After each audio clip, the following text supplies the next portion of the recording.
విశ్వామిత్ర మహర్షితో కలిసి అడవిలో ప్రయాణం చేస్తున్న శ్రీరాముడు మరియు లక్ష్మణుడు ప్రతి అడుగులో కొత్త అనుభవాలను ఎదుర్కొంటూ ముందుకు సాగుతుండగా ఆ అరణ్యంలో యజ్ఞాలు నిర్వహిస్తున్న ఋషులు రాక్షసుల భయంతో నిరంతరం వణికిపోతూ ఉండేవారు. అప్పుడు మహర్షి విశ్వామిత్రుడు రాముడికి తన యజ్ఞాలను రాక్షసులు ఎప్పటికప్పుడు భంగం కలిగిస్తున్నారని వివరించి వాటిని రక్షించడం తన కర్తవ్యమని చెప్పాడు. అదే సమయంలో భయంకరమైన రూపంతో తాటక అనే రాక్షసి అరణ్యంలో ప్రత్యక్షమై తన గర్జనలతో భూమిని కంపింపజేస్తూ అక్కడి ఋషులను భయభ్రాంతులకు గురిచేసింది. ఈ పరిస్థితిని చూసిన శ్రీరాముడు ధైర్యంగా తన విల్లు ఎత్తుకొని మొదటిసారి యుద్ధానికి సిద్ధమయ్యాడు.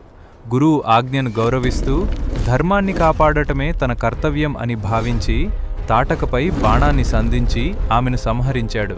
ఈ యుద్ధం ద్వారా శ్రీరాముడు ఒక యువరాజు మాత్రమే కాకుండా ధర్మరక్షకుడిగా తన శక్తిని ప్రపంచానికి తెలియజేశాడు. మరియు ఇదే అతని మొదటి విజయంగా నిలిచింది.